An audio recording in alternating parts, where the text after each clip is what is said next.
होती है ना, तब कानून पास नहीं होते। तुमने देखा महिला आरक्षण पे लोगों ने ये बात भी उठाई है कि महिला आरक्षण तुम्हें 9 साल बाद याद आया, पौने 10 साल, अब अगले साल इलेक्शन है, तुम्हारी सरकार पिछले 10 साल से तुम ही तो बैठे हो, तुम्हें ही आरक्षण देना था, तो तुमने 2014 में इस पे काम क्यों नहीं किया? ये भी तो क्वेश्चन निकला ना बहुत सारी जगह।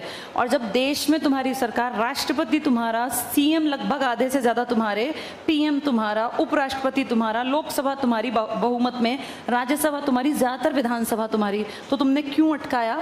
बहुत लोग कह रहे हैं कि ये सिर्फ आगे तीसरी बार बनने का एक प्रयास है, और उसमें पहले से स्पष्ट कर दिया कि अगले साल के इलेक्शन में नहीं है 33%, ये 33% मिलेंगी 2029 के इलेक्शन में, यानी अभी और 6 साल औरतों को वेट करना है।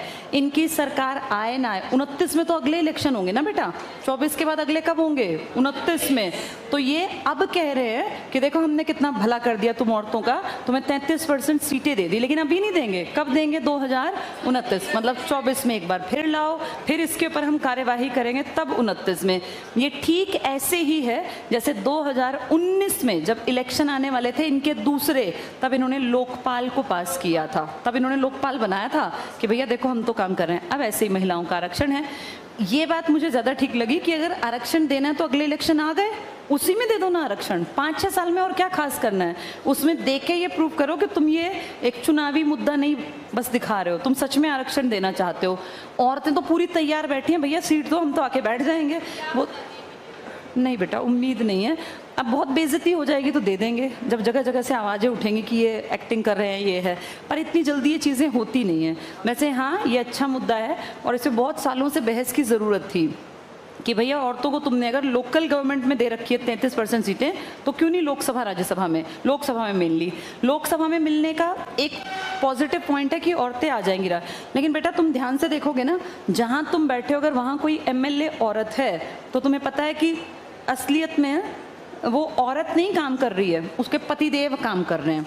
सरपंच देखा नहीं है, सरपंच औरत बनती है तो औरत काम करती है, वो उसका पति जाएगा, सरपंच पति ऐसे लिख देते हैं उनके आगे, सरपंच पति, कि भैया सरपंच का ये हस्बैंड। जितनी मीटिंग्स होंगी तो सरपंच की जगह उनके पतिदेव पहुंच जाते हैं। अभी भी औरतों को उतनी आज़ादी नहीं है, उनको इलेक्शन सिर्फ इसलिए लड़वाया जाता है क्योंकि वो सीट आरक्षित है औरत के लिए। लेकिन कोई बात नहीं, 1 पीढ़ी 2 पीढ़ी बाद जो लड़कियां आएंगी वो तो दमदार होंगी।